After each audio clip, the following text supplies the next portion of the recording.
Nessa aula veremos o uso da técnica das curvas IS-LM, uma das mais usadas em todo o mundo, para definir nível de renda, investimento, juros e moeda. Eu sou o professor Rubens Ramos e essa aula dura cerca de 6 minutos. Vamos ver aqui então, relembrando as curvas IS e LM e o equilíbrio IS-LM. Vamos ver o impacto da política fiscal nesse equilíbrio, o impacto da política monetária e combinações de política fiscal e monetária nesse equilíbrio IS-LM e seus impactos no crescimento da renda.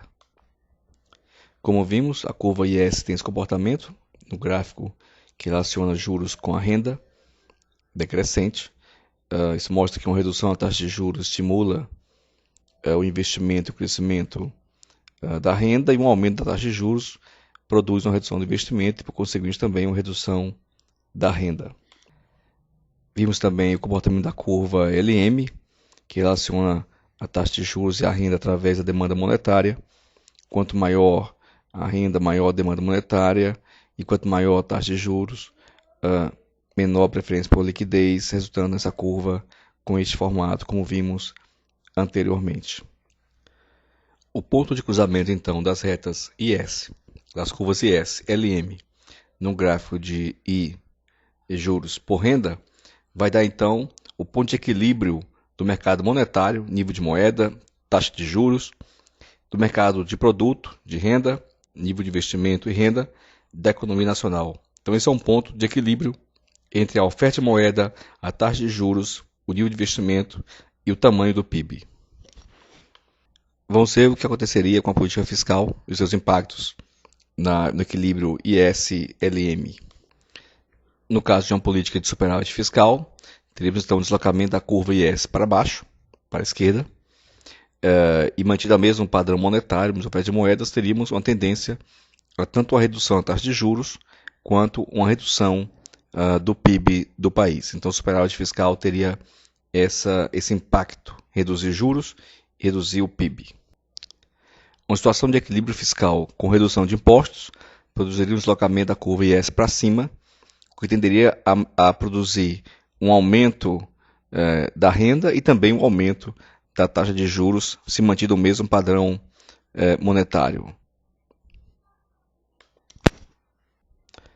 Numa situação de déficit de gastos maiores que impostos, mantido o nível de impostos, teríamos também um deslocamento similar ao anterior, com a curva IS subindo e tendendo então a produzir um aumento do PIB com um aumento da taxa de juros. Vejamos agora o que seriam alguns efeitos da política monetária, ou seja, variações em juros e moeda e seus impactos na renda e no equilíbrio IS-LM. Um aumento da taxa de juros, mantido ao mesmo nível de moeda no mercado, produziria uma mudança da curva LM para a esquerda, levando então a uma redução do PIB, da renda nacional. Um aumento da base monetária, da oferta de moeda, produziria um aumento da renda e uma redução da taxa de juros. Essa é uma das linhas que sugere que a moeda pode ser um forte estimulador do crescimento econômico. A questão aqui é em que doses de aumento dessa moeda pode permitir esse processo, sem levar a um desequilíbrio ou inflação.